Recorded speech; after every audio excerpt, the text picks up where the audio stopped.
Hello everyone, welcome to this little tutorial series that we're gonna do for Jevero. Jevero, of course, is a pattern engineering tool. It's a plugin for McNeel Rhinoceros 5 and 6. It recently got an update. It went from version 2019.0 to 2019.1, and we can actually take a look at all the improvements that have been made by going in the website, in the community website, www.community.jeveropattern.com.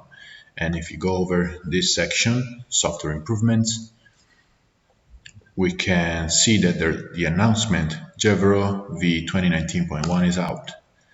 We click and we'll see the post, and we'll see this link here that will take us to the changelog. So all the changes that were made from the version 2019.0 to 2019.1.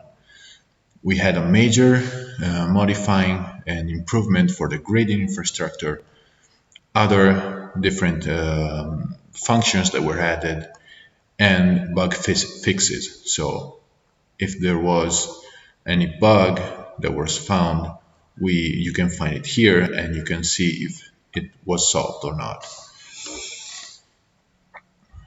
So in this little tutorial series, we will go through some of these changes and some of these improvements that have been made.